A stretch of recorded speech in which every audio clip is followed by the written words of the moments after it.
Hey everyone, this is Nick O'Malley here with Matt Vautour. Quick note that this video is presented by Munson Savings Bank. Did you know they're one of those banks that do like the refund things if you have like the ATM things? I did. That's outstanding. That is absolutely outstanding as somebody that uses an ATM on a regular basis. They're sponsoring our Patriots cover, so I'm like, oh, I got to Google them. Nice. But more importantly for us, it is AFC Championship week at Gillette Stadium. Patriots are doing some practice over there. We're not allowed to show you, otherwise Bill Belichick's media ninjas will come and tackle me. Do have a fine view of the bridge, however. Yeah, they're gonna rappel down and get us. That's how they usually get us. You know, when we start talking about practice details.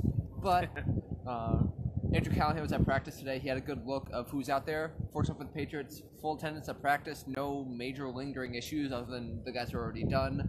So Brady, no one really big on the injury report this week. Matt, what are you looking forward to this week? Well, I mean, other than obviously it was a terrific football game the last time these two teams played each other, and so anytime you're hoping that this matches up and is that again, kind of no reason to think it won't be. Teams are a little bit different than they were, a couple of personnel situations, but as you mentioned, practice report, glad to see Dietrich Wise back out there if you're a Patriots fan. He's a guy for a guy that can rush a passer. As quick as he is, he's a guy that you'd like to have out there sort of containing Patrick Mahomes. Yeah, this will be a big game for the Patriots defense. The Chargers had a good offense last week, but the Patriots really played well, right? And match up great against that. The Chiefs are a whole different animal. They have the likely MVP in Patrick Mahomes. They have a guy in Tyreek Hill that went for 7 catches for 175 yards and 3 touchdowns in Week 6. He was crazy fast. Yeah, he was a big reason why the Chargers were in the game late. So they have to figure out what the heck they're going to do there.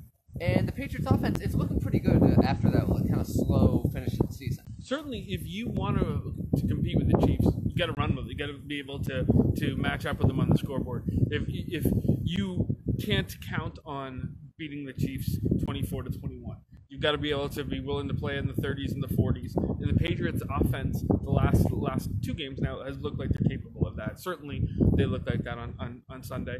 Sony Michel, the way he played going into a cold weather game, you like that him having the game that he did as a momentum thing. He hasn't been 100% consistent this year, certainly, but if that was a sign of what he's capable of going forward, it's a big piece for him to have. Yeah, I think Sony Michel had his best game of the season last week, which is a great time for that, and it kind of makes sense. He's progressing as a rookie. He's steadily progressed and hits the playoffs. He has take out the games he was injured for, 13, 14 games under his belt. Yeah, he's starting to hit his stride. I think, as you said, the Patriots need to score points this week. It would normally be easy to say, yeah, the Patriots are going to have to score more. The Patriots' final points scored will have to be higher than the temperature in order to win this game. That is not saying much this week. The Patriots could do that by kicking a field goal. Yeah. It's windy here. Hopefully, the Revolution has to win the game. Has to score more than the temperature is going to be. Kansas yeah, City, that's. So. Starting Monday, right out of the gate, that was sort of the topic of the week because we didn't have anything to talk about yet. So everyone just talked about the temperature, and Bill Belichick, unsurprisingly, got asked about what he thinks about the temperature this week. And it is only Wednesday, and he already looks sick and tired about talking about the weather for this weekend. It's one of those things. It's not. I don't think it's a factor of who wins and who loses. Both of these teams have played in cold weather before. Both of these teams. This isn't. You're not playing against New Orleans here. You're not playing against a dome team. It gets cold in Kansas City. It's more further south than here, but it gets cold in Kansas City. Historically, it's been cold in Kansas City. It'd be interesting to see how Patrick Mahomes, who hasn't really dealt with that, deals with that. But it's not like you look at him and say Breeze, or you look at Peyton Manning and guys that historically didn't do well in it. He just hasn't really played in it. The interesting thing is... Yeah, they're not going up against a dome team. Exactly. The interesting thing becomes... is some decisions that you make. You make decisions with field position. You make decisions with when you kick it. You make what does the wind look like, and how do you use that? There are things that come into play in a cold weather game, running the ball a little bit more, that aren't in play. They're going to be in play for both teams, and I don't think there's an advantage to be gained from it necessarily. But it'll be interesting to watch it and how it affects the game. Weather is like the referee. You can't control it. It affects both sides, and you just kind of deal with it as it comes. Yeah, it's not really an advantage thing. it's a cool thing in that it's going to present a certain type of game. It's going to be like a rain game, a snow game. Right. It's hard you can't really gauge who's it's going to benefit. It's going to generate a fun element, an element of chaos. You don't know how it's going to go. Like you said, it does affect certain decisions. Like if it's 0 degrees out, I can't imagine the Patriots trying to kick a 55-yard field goal. In cold weather, it's like kicking a rock, and it's the chances of hitting a long field goal way down with the temperatures that low. That's one factor. And 4-down territory is probably expanded at least to some degree when the game's tight. Yeah, and I can't imagine that punting is going to be as effective, especially when it's cold and windy. Some weird stuff could happen as a result of the cold, which is going to be interesting. If this ends up being the coldest game in Patriots history, it'll be cool because you got to see the coldest game in Patriots history. You see all those guys with the snapshots, and you see all the pictures where you be able to see guys' breath, and that kind of thing. You're right. It's one of those fun curiosity things. It's not a snow game, which is kind of maybe the most fun when you get that snow globe effect and guys sliding around. But after that, you're picturing John Facenda and NFL films talking about what that is, and so the cold tundra of Kansas City. Yes. It's a great thing to talk about leading up to the game, going during the game. After the game, I have a feeling that these two teams will have given us plenty to talk about that won't revolve around the thermometer. It's one of those things that looks really cool on the DVD after the season, and like catching up. Oh, remember that thing, and the scenery and the mythos of this game. In terms of X's and O's and executions, it doesn't matter that much for the Patriots. Tom Brady's going to put on his scuba gear, whatever he does, and put his hand warmer on. There's going to be 8,000 heaters on each sidelines, and the players are going to do what they can to stay warm. And it'll be romantic to look back at for whoever wins the game, and it'll be there'll be other things to point to for whoever loses it. Fans of whichever team loses are going to be mad that they paid a bunch of money to go at this thing and sit in the cold. I can't imagine. I can't imagine that either. All credit to anybody that has that kind of passion. It's not nearly as cold right now. In this ear right now, I'm regretting not wearing the same hat that Nick has right now. And so I can't even imagine dropping another 20 or so degrees. Yeah, that's one of those things. Like, it's cold now. And someone was talking earlier about, going from 60 degrees, this is kind of nice, out to 30 degrees. It stinks, which is 30. Going from 30 to 0, just hard to imagine that difference in temperature. We got a little bit of that in Minnesota last year, trying to go into the stadium as I froze my butt off. When we go to Kansas City, I'm pretty sure I'm going to be like half human, half hand warmers. Just like walking around. I took a look at on my app just out of curiosity to compare. It is expected to be colder feeling in Kansas City on Sunday than it is in Vladivostok, Russia. All right. Fairbanks, Alaska. And Mars? Yes, Helsinki. I did not check Mars. You have to go to Chris Cotillo for that app. I don't have the Surface of Mars app. All right, so we've started to get into the X's and O's of this week. We just finished talking with Andy Reid on a conference call. There's growing speculation that Andy Reid got a question about J.C. Jackson. We're not entirely sure that Andy Reid knew exactly who J.C. Jackson was on the first impression. Didn't have a great answer on him, but it's still early on the week. Everyone's catching up. A lot of these guys just know things by numbers. I was gonna say, I'm sure he knows. Yeah. I'm sure he knows him by the jersey number, whether or not he knows what name is written across the back of it. It's kind of like he knows that rookie guy that makes those plays. I don't know that he necessarily has to know the number as long as he knows who he's going up against. But I think both sides of this game are kind of in the mindset that the Week 6 game, a lot of stuff has changed since then. The Chiefs have a different starting running back. They have a whole bunch of new quarterbacks. The Patriots, J.C. Jackson was a healthy scratch for that game.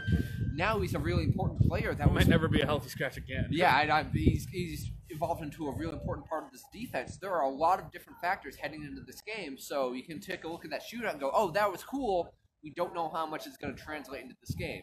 Yeah, it'll be interesting. It'll be interesting to see after the first couple of drives by both teams to see how they adjust. First of all, it'll be interesting to see right away to see how they've adjusted since that last game based on scheme, based on personnel. It'll be interesting to see as the game progresses who wins the adjustment chess match. And these are two coaches that are very capable of that. Obviously, with Bill Belichick, you never know what you're going to get going into it. I mean, you could see a lot of Sony Michel again. I mean, he proved that.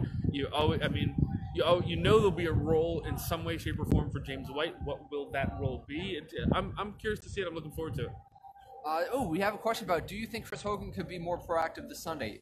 So I was just gonna say, just hypothetically, like Bill Belichick could buck the trend of everyone saying, "Oh, the Patriots run the ball more because it's cold." Tom Brady could throw the ball 50 times because Bill Belichick's a madman. And he's been effective doing that in cold weather before. Yeah, and the Chiefs have they're not great on pass defense. They have a good pass rush. Patriots have arguably the best offensive line in pass protection this year, and so the Patriots just could have ending chucking the ball. Now, last week, the Chargers had like that 7 defensive back defense with a lot of fast guys in the field. The Chiefs are going to be a little different.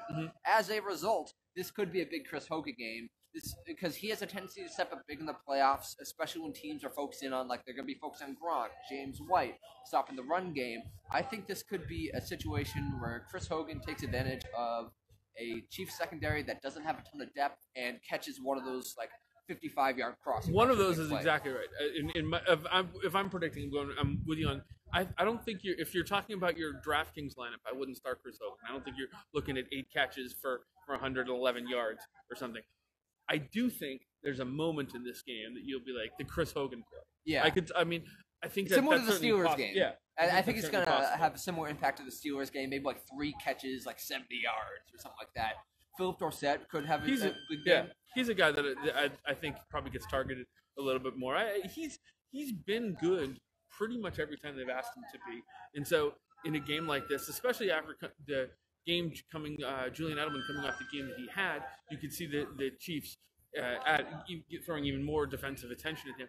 Philip Dorsett's the guy that if I were guessing, as a guy to have a breakout day, that you look at. Or maybe even Rob Gronkowski. I'm not sure how the Colts going to deal with his lingering back issues. Maybe he's fully healthy. Maybe this is the game that we've been waiting for, where he just goes off for 9 catches, 160 yards, 2 touchdowns, and he's just Gronk spiking balls off Justin Houston's head. That could be happening. You'd like to think that there's, especially if all the rumors about him potentially retiring are true. You'd like to think that he's got one more day that maybe the cold numbs whatever pain he's got going on and goes out there and has one more at least one more huge day. Yeah, I feel like if Gronk were to seriously consider retiring, it would feel right that he would have one more just Gronk game, because as good as the run blocking and everything was against the Chargers, it has been a while since he's been a dominant force through the air.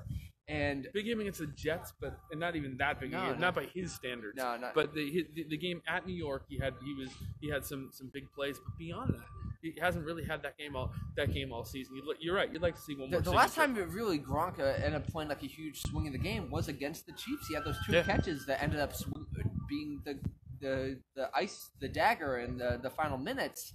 And the big thing for this game is whether or not Eric Berry will play. He played a couple games, came back from the Achilles tear. It was shut down again. I think Andy Reid said he's kind of going to be day to day.